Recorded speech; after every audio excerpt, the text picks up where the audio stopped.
wait. So what y'all saying is America just steal all the time? We stole baseball?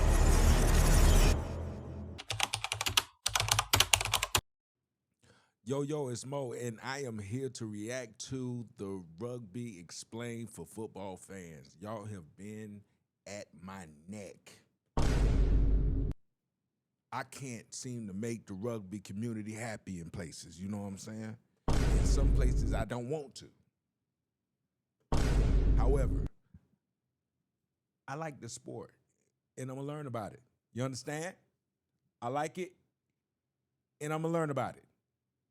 So I'm about to react to this video, man. Y'all let me know. Go ahead, hit that like button, comment down below. Let me know if there's anything else you would like me to watch. You have been telling me what you want me to watch, but without further ado, let's go ahead, man. Reaction incoming. Prepare for impact. Rugby Explained for American football fans. All right, to get things started, I want you to picture one of those wild plays at the end of some football games when there's no time left on the clock and the team with the ball needs to score a touchdown. So it's basically a mad scramble with a bunch of laterals and backward tosses with the hope that by doing this, they will eventually be able to break through the defense and score. You're watching some now, so it shouldn't be too hard to picture this. Now, imagine a game where every play is like this. So in our imaginary game, every play is this type of desperate, mad scramble. In this game, there are no forward passes. And in fact, a player on offense is not even allowed to fumble the ball forward or knock it forward accidentally. In this game that we're imagining, play doesn't stop when a player is tackled. The player just gets the ball to a teammate and the scramble continues. In this game, in order to score a touchdown, you actually have to touch the ball down on the ground in the end zone. And finally, imagine that no one in this game is wearing helmets or pads or anything like that. If you can visualize what this imaginary game might be like, you are well on your way to understanding rugby. In fact, rugby and American football more or less descend from the same game, which explains their many similarities. We'll get to the history of all of this later in the video. Okay. Quick disclaimer. Before we go any further, I just want to say one thing. The purpose of this video is to explain rugby for an American football fan. As was the case with my Cricket Explained for baseball fans video, which I highly recommend, this video is intended as a basic starting point, and it comes from my... Wait, Cricket Explained for a baseball fan. So wait, so what y'all saying is America just steal all the time? We stole baseball? Damn. Perspective as an American-born sports fan. This being said, if you think I've left something out that's critical for a person to know if they want to understand rugby, or if you think that something needs to be better clarified, or if you think I've made an error, feel free to leave a comment. The comment sections under my videos have been overwhelmingly positive and helpful, and I ask that you keep it that way. The 2 codes of rugby. Now, if you want to understand rugby, the first thing to know is that there are actually 2 distinct versions or codes of rugby. And these games are different enough from one another that they are usually considered to be 2 distinct sports. I've heard. The older and more widely played version or code of rugby is officially called rugby union. And rugby union will be blue for the purposes of this video. The slightly, but only slightly, newer code is called rugby league officially. And this is the dominant version of rugby in Australia, especially on the East Coast, in Northern England, and in certain Pacific Island nations, including Papua New Guinea, where it's the national sport. Rugby league will be yellow for this video. Each of these games generally goes by the simple name rugby when it's being played, and sometimes they use the even more generic term football. So it's important to know which version of rugby you're watching, because again, they are different enough from one another that they are essentially different sports. Now, in the United States, the predominant form of rugby is rugby union, and this is the game that most people are referring to when they just say rugby. And again, this is also the case internationally for the most part. Rugby league is much somebody less got in my common comments in and the told me United just say States. league. In fact, Wikipedia says that there are only about 700 registered players in the U.S. However, international rugby league matches are shown regularly in the U.S. by at least one cable network, Fox Soccer Plus. So for some people in the United States, rugby league might be the only version of rugby that they have available to them on television. Because of this, and because I know this channel has an international following, and also because like you might go to Australia and want to watch rugby and need to know what's going on, we're going to be covering both versions of rugby in this video.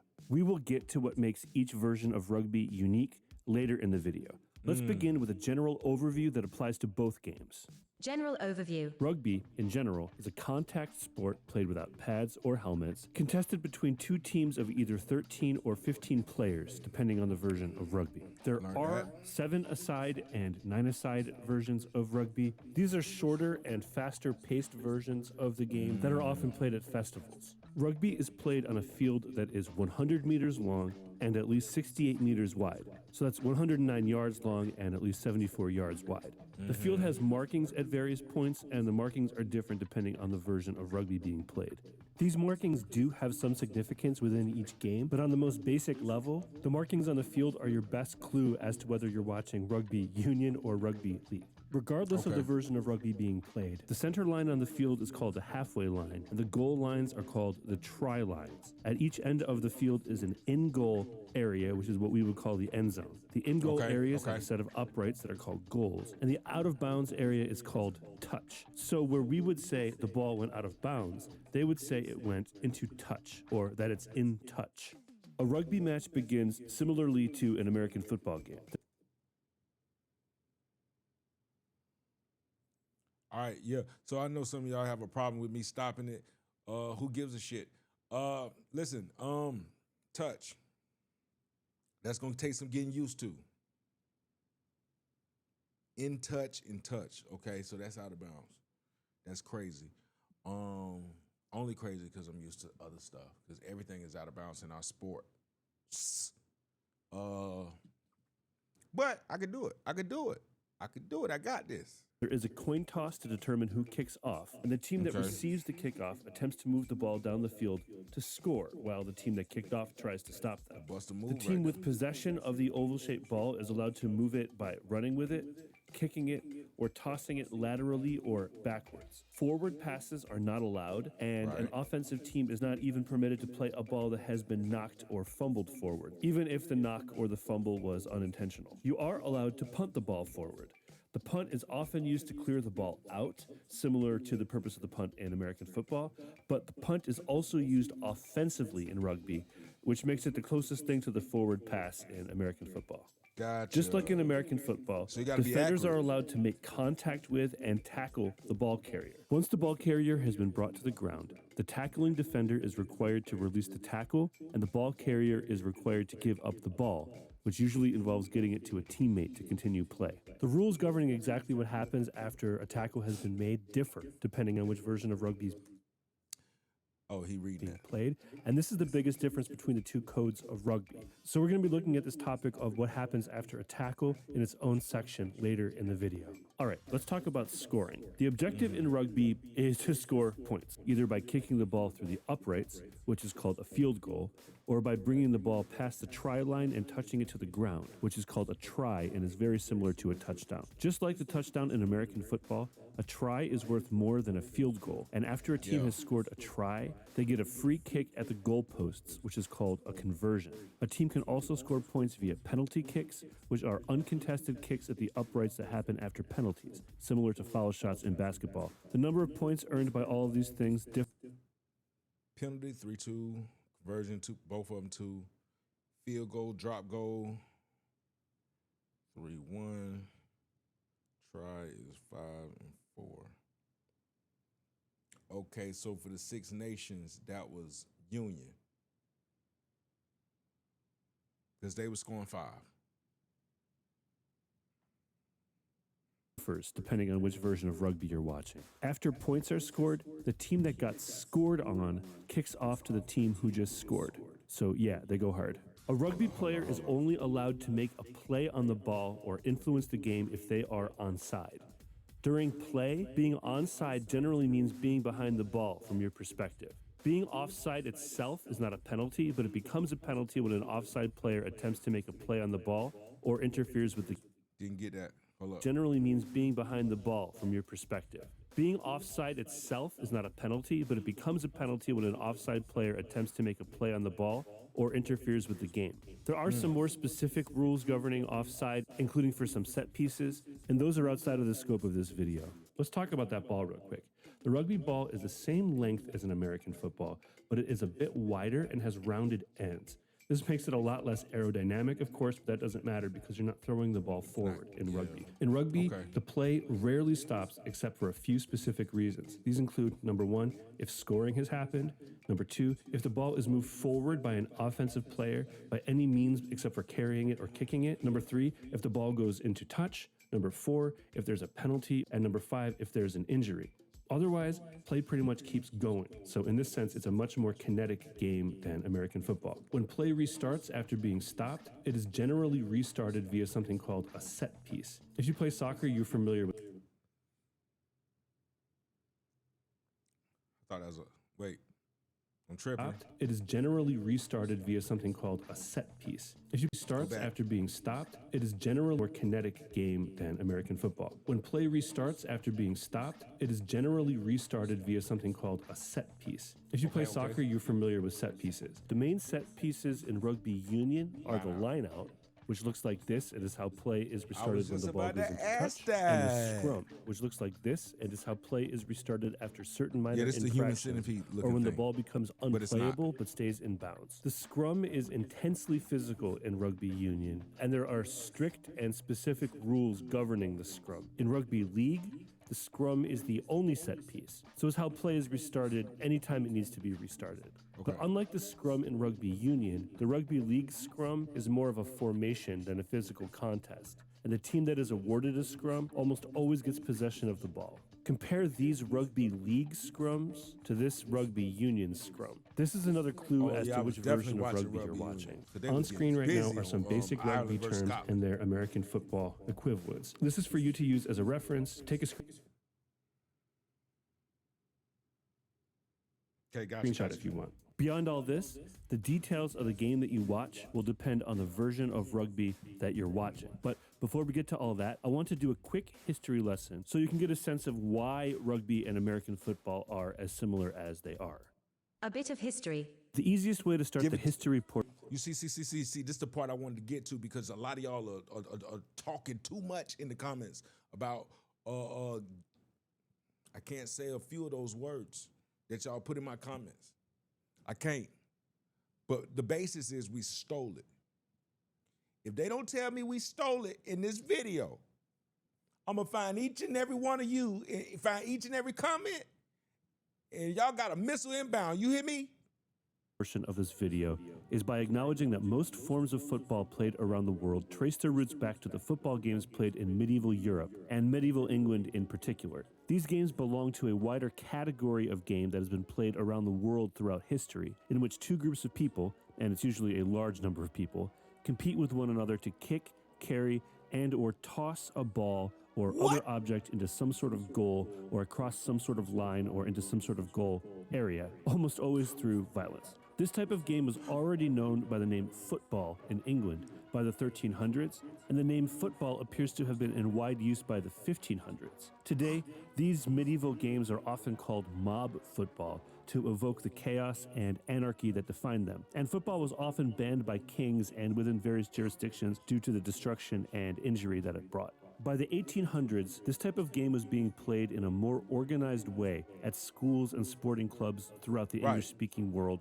including the United States and Canada. Up until the mid-1800s, each school or club played by its own rules, and these rules could differ greatly. So when schools played against one another, they had to agree on the rules of each individual match. Eventually, standard forms of football developed, and the first one to catch on widely was a version played at the rugby school in England. This is the game that the modern forms of rugby descend from, and it was the version of football that directly inspired what we now call football in America. McGill University in Montreal was the first North American school to base their rules on rugby rules, which had been brought to Canada by British soldiers. Harvard University's football team then learned this version of football during a series of matches between the two schools in 1874. Rugby-style football soon spread to other universities, including Princeton, Yale, Tufts. Okay, y'all was right. Y'all was right or whatever. Okay. So I ain't got to find each and every one of you, but each and every one of you better stop trying me.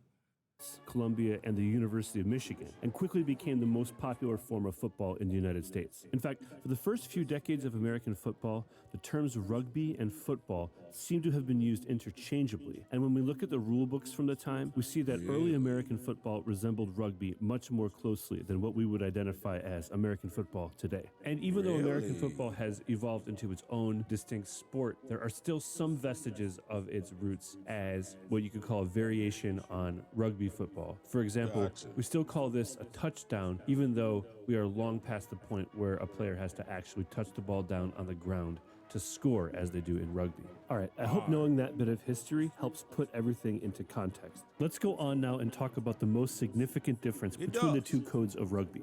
The biggest difference between rugby union and league. As you could tell from the general overview, the two codes of rugby share a lot in common, and the majority of their differences are easily explained. And this makes sense because up until 1895, there was only one code of rugby. The split happened because a group of teams in northern England felt that they were being overlooked by the London-based Rugby Football Union, and also because they wanted to get paid.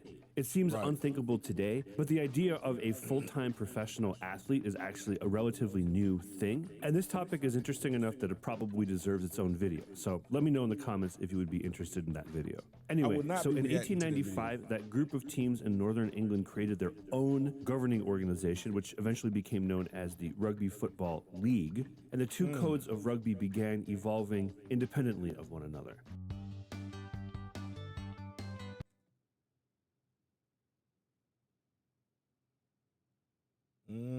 Okay. And working class version of the game, even though both codes of rugby are now fully professional. Got you. I bet y'all thought I Today, could the two codes are different enough from one another that they are generally considered to be two distinct sports.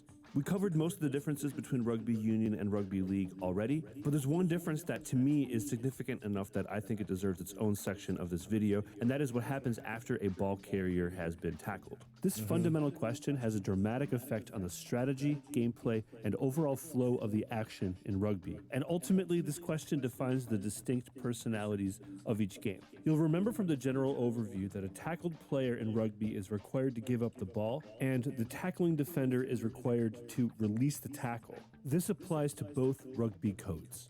What happens next is unique to each game. Let's get into it, and we'll start with rugby league because rugby league operates much more like American football after a tackle. In rugby league, which again is the one that's more popular in Australia and has the field similar to American football, each team can only maintain possession of the ball for 6 tackles. So this is similar to the 4 downs in American football, but you can think of it as 5 downs because they consider the tackle after a punt or a kickoff to be the 0 tackle. I hope that makes sense. Anyway, in rugby league, after the ball carrier has been tackled, the defense is required to clear out at least 10 meters and allow the offense to play the ball uncontested. This is officially called the play the ball. So you can think of rugby league as having a 10-meter neutral zone after each tackle. The exception to this are 2 defenders called the markers, who are allowed to be near the ball, but they're not allowed to interfere, so I guess they're there to keep the offense honest. I don't know. Any defensive player besides the markers who has not retreated 10 meters is considered offside, so they have to get onside before they're allowed to affect the game in any way. In rugby league, there are no first downs, so a rugby league offense has to score before its 6th tackle, or else it gives up possession. This means that if a team is on its 6th tackle and is not close to scoring, the team will usually just punt the ball away like in American football.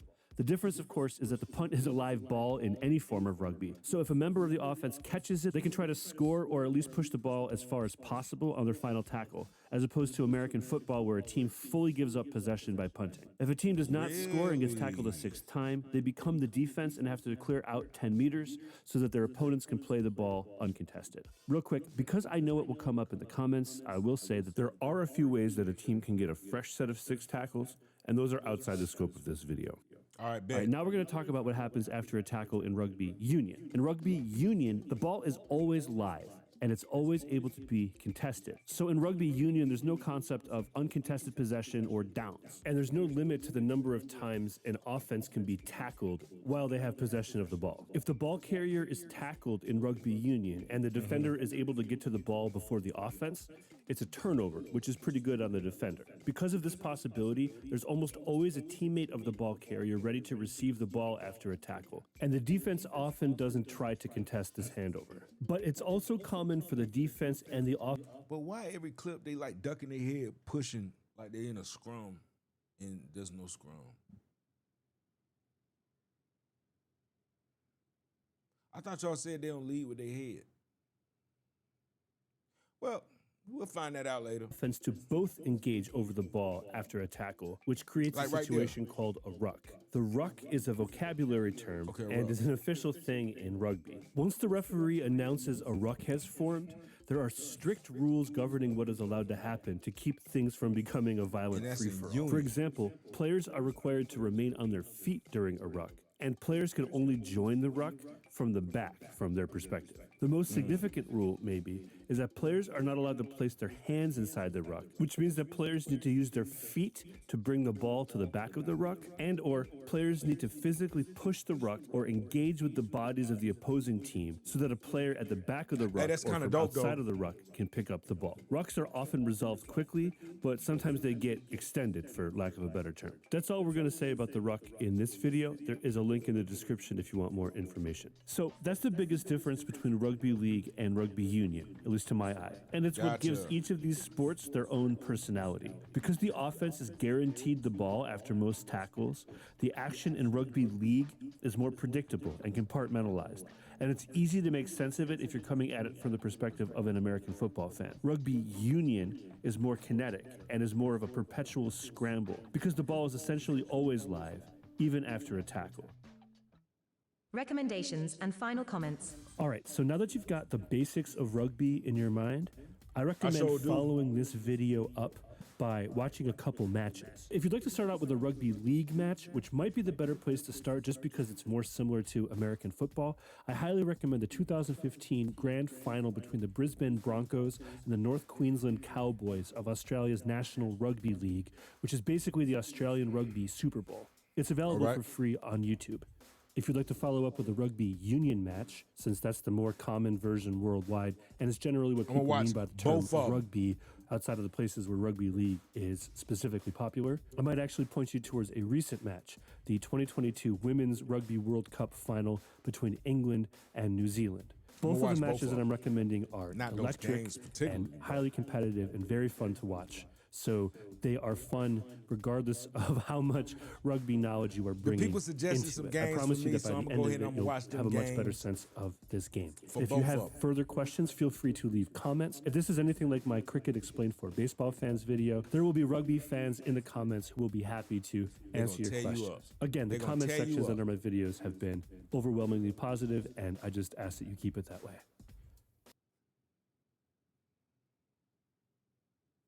Look, I told y'all I was gonna react to it, man. If you like that video, if you like the reaction, I try not to say too much just so that I can learn. Not because I'm worried about what the hell y'all saying in the comments, because I could give a damn. I'm gonna learn the game, and then I'm gonna learn the game so much I might just be a rugby player. Psych. I lied. But if you like this video, like it. Comment down below. Let me know something else. Again, sub up. I am Mo. I am out. But make sure you come back for some more.